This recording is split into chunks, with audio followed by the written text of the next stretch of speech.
চোখের পলক ফেলতি না ফেলতি আমার ছাল দুটো ধাই ধাই করে বড় হয়ে গেল। ওরা বড় হচ্ছে আর আমার অভিজ্ঞতা বাড়ছে। স্কুলে আবার প্রতিদিন খাওয়ারটা দিতে হয়, সময়ের সাথে দৌড়ায়ও কুল পাচ্ছি না, তাই ঝটপট কাজ সারার জন্য কিছু ফ্রোজেন রুটি কিনে রাখিস। ওই আর কি পোলা পানের স্কুলে দিয়ে আমার কি কি অভিজ্ঞতা হচ্ছে, কেমন কি বৃত্তান্ত, সেই নিয়ে আজকের ভিডিও। হ্যালো এভরিওয়ান, কেমন আছেন সবাই? আশা করছি সবাই অনেক ভালো আছেন। সকাল সকাল আমার প্রথম ডিউটি থাকে ছেলের লাঞ্চ বক্স রেডি করা, তারপর ওদেরকে রেডি করানো। আওয়ালের স্কুলে দেওয়ার পথে আমার যে নিজের কত অভিজ্ঞতা হচ্ছে তা কি আর কব। মাঝে মাঝে মনে হচ্ছে কি স্কুলে আমার সাওয়ালের ভর্তি করিনি, আমি নিজেই ভর্তি হয়ে পড়েছি। এখন বুঝতে পারি যে আমি আমার স্বামীর সাথে কত অবিচার করেছি। বিয়ের পথে কোনোদিন ওই বেচারার আমি নাস্তা বানায় খাওয়াইনি, আর এখন দেখেন সাওয়ালের জন্য সেই ভোরে উঠে লাঞ্চ বক্স রেডি করি। যাই হোক, বেশি অনুশোচনা দেখাতে গেলে আবার হিতে বিপরীত হতে পারে। এখন আমার হাতে যেটা দেখছেন আমি গোল দলা দলা করছি,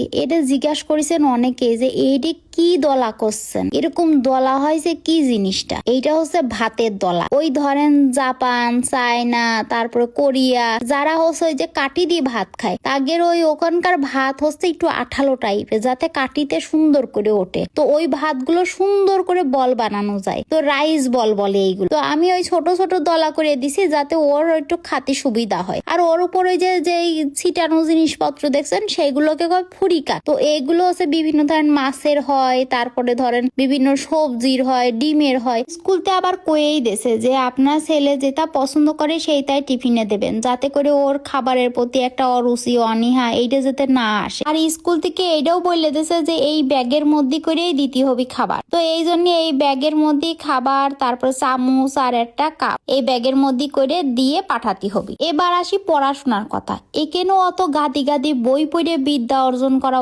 ওই রীতিনীতি এখানে নাই। এখানে হচ্ছে তুমি আশপাশে যা দেখছো প্রকৃতি থেকে তোমার শিক্ষা নিতে হবে। আর সবচেয়ে বেশি যেটা শিখায় সেটা হচ্ছে ম্যানার। এখানে কিন্তু আবার বয়স চুরি করা যায় না, আপনার যে বয়স সেই বয়সেই স্কুলে ভর্তি করতে হবে। আপনি মনে করবেন আপনার সাওয়াল ছোট মানুষ আর 2 বছর পরে স্কুলে দিই, ও তা চলতো না। এখানে স্কুলে ভর্তি করারও একটা নির্দিষ্ট বয়স আছে, যে বয়সে যেখানে ভর্তি করা সেখানেই ভর্তি করতে হয়। আর একটা কথা আছে, এই যে কিন্ডার গার্ডেন স্কুলে যে আপনার পোলাপান দিতেই হবে এমন কিন্তু কোনো বাধ্যবাধকতা নাই। আপনি দিতেও পারেন, আবার ডে কেয়ারেও রাখতে পারেন, সেটা আপনার পছন্দ। কিন্ডার গার্ডেন স্কুলকে আবার জাপানি যে ইয়োচিয়েন বলে। তো এই ইয়োচিয়েনও যদি দিতে হয় তাহলে 3 বছর বয়স থেকেই দিতে হবে। কিন্তু হ্যাঁ, এখানেও আবার আর একটা ঘাপলা আছে, সেইটা হচ্ছে ঘাপলা আছে সে করছে, কিন্তু তার আগে দেখেন কি হচ্ছে।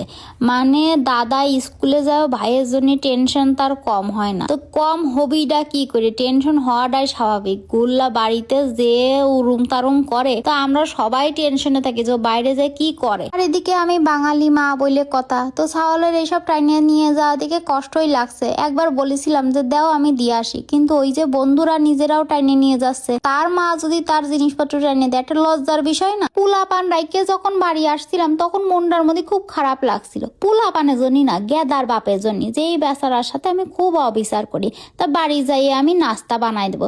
তো ওই আর কি বাড়ি এসে রুটি বের করলাম, যে রুটি আর ডিম ভাজি করে তার খাতি দেবো। এমনি সাদি তো আর গেদার বাপ কই না, এ বেটা আবার কিছুই করতে পারে না, সব করে দিয়া লাগে। তো ডাক্তারের কাছে তাও একা যেতে পারবে না, আমার নিয়ে যেতে হবে। ওই তেমন কিছু না, একটু অ্যালার্জির সমস্যা হয়েছিল, তাই অ্যালার্জির টেস্ট করালাম। ডাক্তারের কাছে বাড়ি ফিরে তো আমি অবাক, দেখি গাড়িটা একদম সুন্দর করে ঢাকা। নিজের বাড়ির রঙের কাজ করবে, তাও আবার অন্যের চিন্তা করছে যে অন্যের গাড়িতে যদি 1 ফুটা রং পড়ে। গাড়ি ঢুকতি না ঢুকতেই ফোন আইছে যে গুল্লা বাবু না খেয়ে ঘুমাই গেছে। তা আমি বললাম ঠিক আছে, আমি নিতে আসছি। তো নিয়ে ভাবলাম যে বড়জনকেও একসাথে নিয়ে আসি। এবার বড়জন তো কোনো মতে স্কুল থেকে আসবে না, গাড়ি জাতি বোনরা চাবি কি করে? ম্যাডাম যদি এত ভালো হয়, ওর সাথে যদি এত খেলা করে, তাহলে কি আর কারোর বাড়ি জাতি মন চায়?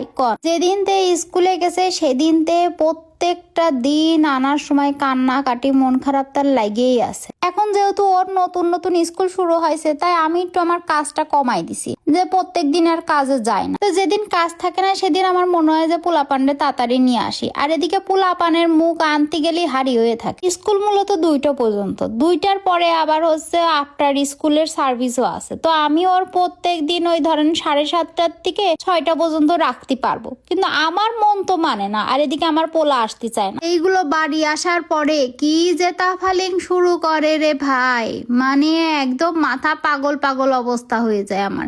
আর এই যে গুল্লুজা দুষ্টু হয়েছে, বাইরে গেলে মানুষ মনে করে কি যে মানে ও কত শান্ত। আর এইদিকে দেখেন টাকার হিসাব আছে, কি জন্য টাকার হিসাব আছে জানেন? এপ্রিলের 24 তারিখে হচ্ছে সাত্বিকের বার্থডে। এবার তার বায়না হচ্ছে তার একটা সাইকেল কিনে দিতে হবে। তো ওর বাবা আবার মজা করে বলছে কি আমার কাছে টাকা নাই। তো কয় টাকা আছে?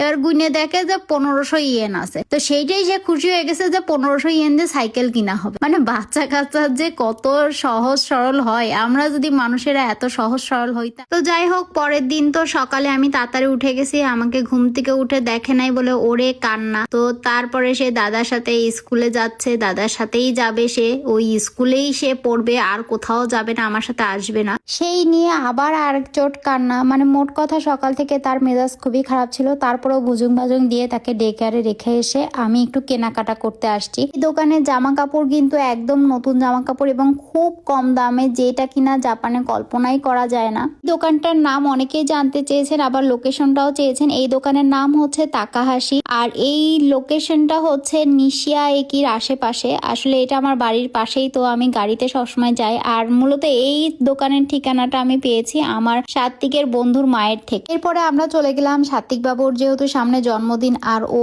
খুব আশা করে আছে যে বাবা ওকে সাইকেল কিনে দেবে, তা সাইকেল দেখতে গেছিলাম। তো সাইকেল আসলে আমরা দেখে আসছি, কিনবো ওর বার্থডের আগের দিন, যাতে করে ওকে সারপ্রাইজ দিতে পারি। তো তার মাঝেই আবার ফোন এসেছে। আমি ভাবছিলামই যে আজকে যেহেতু মুড অফ আছে, সো ফোন আসবে। তো গোল্লাকে নিয়ে ভাবলাম যে সাত্বিককেও একবারে নিয়ে আসি, আর সাত্বিকের আজকে কোমনও ছিল, তা ভাবলাম যে ওকে আগে আগে নিয়ে আসি। তো এইদিকে নিয়ে আসতে যেয়ে তো ছেলে আমার কান্নাকাটি করে অস্থির, কারণ আগের দিন সে আমাকে বলেছিল যে তাকে যেন আমি 6টায় আনতে যাই। আসলে আমি ওটা ফান হিসাবে নিছি, কিন্তু এতক্ষণ আমি তাকে রেখে কি করে থাকবো সেটাও আর একটা চিন্তা। এই হচ্ছে আমার এখন বর্তমান অবস্থা। স্কুলে দেওয়ার আগে এক বিপদ ছিল, দেওয়ার পরে আরেক বিপদ, মানে যন্ত্রণার শেষ নাই। তো আমি শুয়েই পড়েছিলাম, পোলাপান তো ঘুমাই গেছে, তা আমিও ভাবলাম যে আমিও শুয়ে পড়ি। তো শুয়ে পড়ার পর আমার মনে হয়েছে যে আরে আমি তো পোলাপানের বাটি ঘটি কিছুই গুছাইনি, তো সেইগুলো তো আমার গুছাই না রাখলে আমি সকালে পারাপারি শুরু হয়ে যাবে, আমি পারবো না। তো আবার উঠে এসে সেই রাত 12টার সময় নিচতলায় এসে সব গুছাই টুছাই, তারপর আবার ভাবলাম যে থাক কড়াইটা থাক। পরে আবার চলে আসার সময় মনে হলো যে এই একটা মাত্র কড়াই, এটাও মাইজে থিয়ে যায়,